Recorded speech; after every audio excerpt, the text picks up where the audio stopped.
recuerdo amaneció y el gallo viejo. Bueno, señores, seguimos a esta hora en la terraza, son las 9 de la mañana, 35 minutos de hoy, sábado, un día muy bonito, 31 de julio, para quienes están apenas llegando a nuestro programa, les contamos que hoy estamos hablando de un tema muy importante que tiene que ver con las parejas, lo que usted detesta de una pareja. Por ahí llamaban nuestros amigos y nos decían, es que el tema de la roncadera, otros que los modales, estamos totalmente de acuerdo. Creo que hay cosas que no pueden pasar de una línea que es muy delgadita y a veces cometemos algunos errores de parte y parte y creemos que la confianza que se genera en una relación tiene que ser también ser con temas de incumplimiento en las normas normales, en las normas de Carreño, como decíamos desde pelados que nos enseñaban. Pues creo que hay cosas muy esenciales e importantes para lograr una armonía en cualquier tipo de relación, así sea de amistad, así sea de trabajo o así sea de amor. Bueno, hoy tenemos un invitado muy especial, un hombre de España que lleva muchos años en Colombia, que va y viene y que ha tenido una gran cantidad de investigaciones muy importantes y que Intermedio Editores ha logrado editar un libro muy importante que se llama La verdadera historia de los rollos del mal muerto, es los extravíos de la fe. Para que nos cuente más acerca del tema, vamos a darle la bienvenida a nuestro gran amigo para que también nos diga exactamente cuál es la historia que existe a través de los extravíos de la fe. Bienvenido, ¿cómo vamos? ¿Qué tal? Bien, profesor, gracias. Bueno, don Manuel de Castellón me decía, ¿no? Sí. De Castellón. ¿Vino a Colombia hace cuántos años? Hace algo más de 40 años. 40 años. ¿Y usted por qué se dedicó a pensar en la verdadera historia de los rollos del mal muerto? O sea, ¿cuál es la relación que existe entre el mal muerto y, digamos, la historia actual de nuestro mundo? Pues la historia en general está hecha de malinterpretaciones, de distorsiones, de equivocaciones. Ajá. Y el tema del libro es recomponer un poco la verdad histórica a través de este descubrimiento maravilloso. Es un hallazgo, el mejor hallazgo del siglo XX. Los expertos lo han calificado como el acontecimiento arqueológico más importante del siglo XX.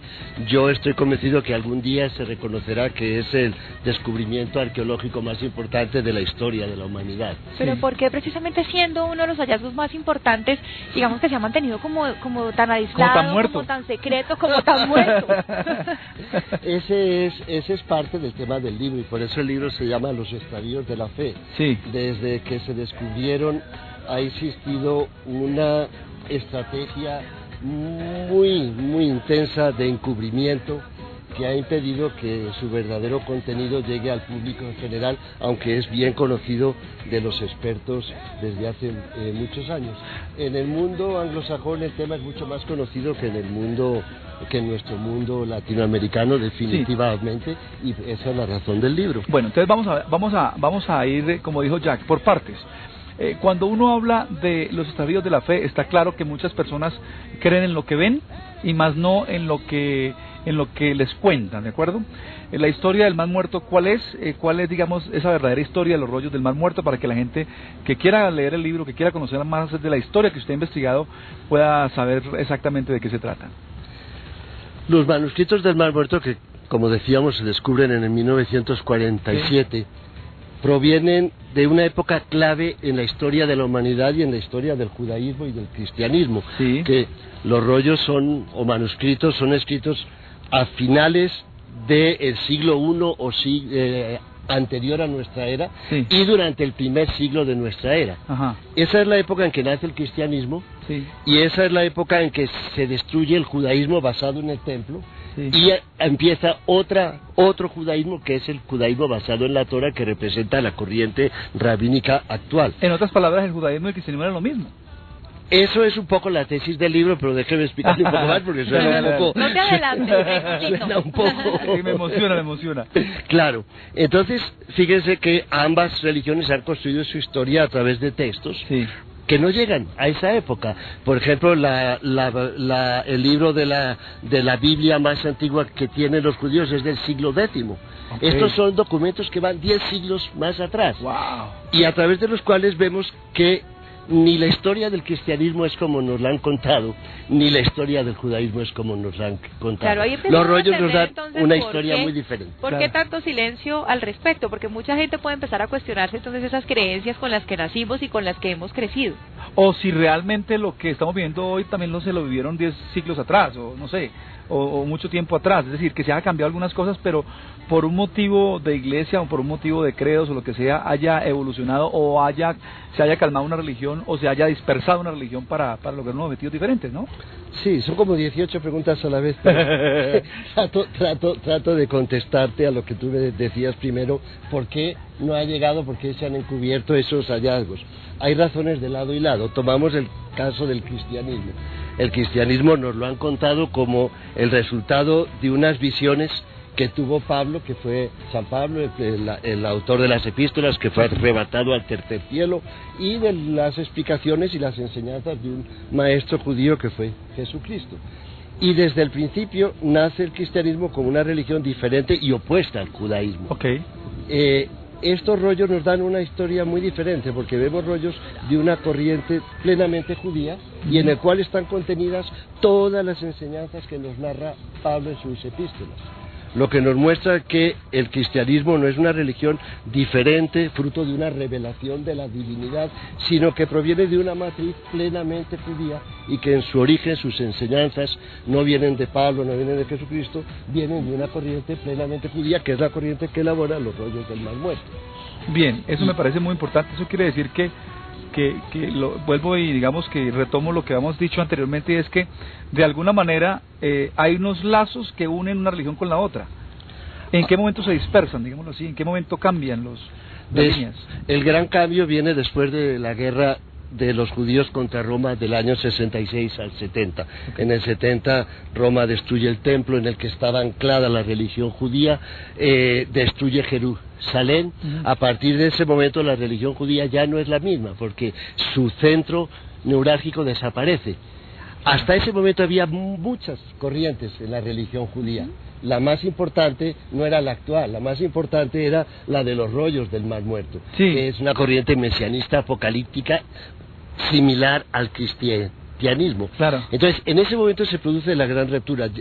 Ya no es posible seguir manteniendo un odio, un rechazo, una guerra contra Roma, que es lo que llevó a la destrucción a la corriente del Mar Muerto. En ese momento hay que ser aliados de Roma. El que no es aliado y acepta el dominio romano desaparece. Entonces ambas religiones tienen que... Es una obligación prácticamente. Tienen que perder mucho de su esencia, de sus doctrinas originales, y volverse obviamente mucho más acomodaticias, pragmáticas, y ese cambio obviamente hace que las religiones vayan por aparte y sobre todo se conviertan en algo muy diferente a lo que fueron en su origen cuando ambas estuvieron juntas. El cristianismo y el judaísmo eran la misma corriente antes de la destrucción de Jerusalén, era la corriente de los rollos del Mar Muerto. Cuando se habla de las religiones casi que nos remitimos a conflictos, porque ha sido así históricamente. El leer este libro, Los extravíos de la fe, y entender exactamente de dónde viene, nos podría ayudar de pronto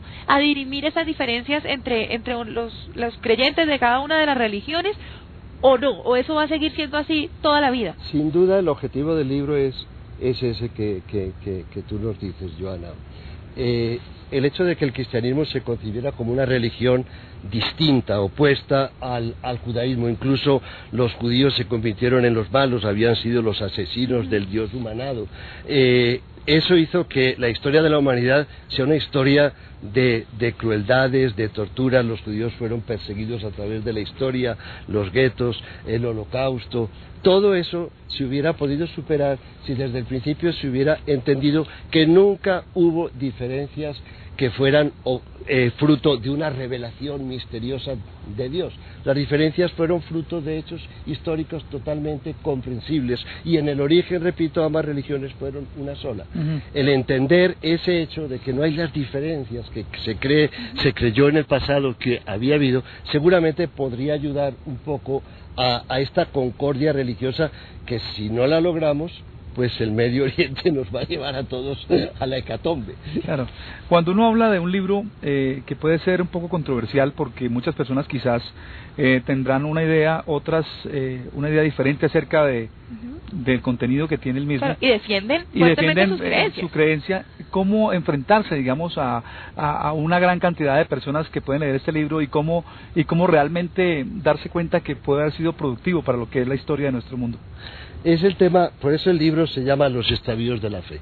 El libro se llama Los extravíos de la fe porque durante 60 años un grupo de académicos a los que se conoce como qumranólogos, que elaboran lo que se llama el consenso, anteponen su fe a su razón, su fe a su ciencia. Y en vez de interpretar lo que dicen los rollos, se inventan algo que es a lo opuesto y que de lo que dicen los rollos, y empiezan a leerlos en una forma que los rollos no es lo que dicen. Entonces, lo que tú dices es muy claro, es muy difícil cuando se oponen descubrimientos históricos, evidencias científicas a la fe. La controversia es muy difícil de superar. Lo que tenemos que lograr es que la gente entienda que la fe disociada de la razón no es nada, porque, como dice un famoso autor español, la verdad os hará libres, que es lo que decía Jesucristo, la mentira os hará creyentes, ¿no? Y lo que tenemos que ser es libres, y la fe nos hará libres siempre y cuando camine de la mano de la razón, no cuando camine como enemiga de la razón. En otras palabras, perdón un segundito, en otras palabras, para redondear ese tema, es básicamente: usted lee el libro y si tiene una creencia positiva, si usted realmente tiene fe en lo que está leyendo, pues lo cree o sencillamente lo desecha. Sí, lo que pasa es que hay que leerlo a los ojos no de la fe, sino a los ojos de la historia, de la evidencia científica, de lo que cuentan los rollos, no a los ojos de la fe, porque si todos los leemos a los ojos de la fe, nunca vamos a aprender nada nuevo, ¿no? Claro. ¿Cómo ha sido la aceptación de pronto de los ministros de la Iglesia, por ejemplo, que de pronto no están tan interesados en que la gente se interese por eso? No he tenido ninguna retroalimentación a ese respecto, no he tenido ningún comentario. Recuerda que el libro está apenas saliendo. Está como el pan caliente. Está apenas el pan caliente, entonces veremos qué es lo que pasa ahí. Pues don Juan Manuel, qué bueno haber estado con usted, qué bueno que Internet Editores tenga la posibilidad de hacer una edición importante de este libro, porque nos da la oportunidad de descubrir historias y descubrir una verdad importante en el tema de la fe, que no siga extraviándose la fe y que encontremos realmente cosas importantes y nuevas revelaciones acerca de lo que son estos rollos del Mar Muerto. Mil gracias y pues un saludo a sus teleaudientes. Muchas gracias a don Juan Manuel de Castel Tejón, español que lleva 40 años en nuestro país y estuvo acompañándonos en el día de hoy con estos rollos del Mar Muerto. Hacemos una pequeña pausa, ya regresamos en la terraza para presentarles más cosas maravillosas como la que acabamos de ver en el día de hoy, un libro también muy recomendado por nuestro programa. Ya regresamos.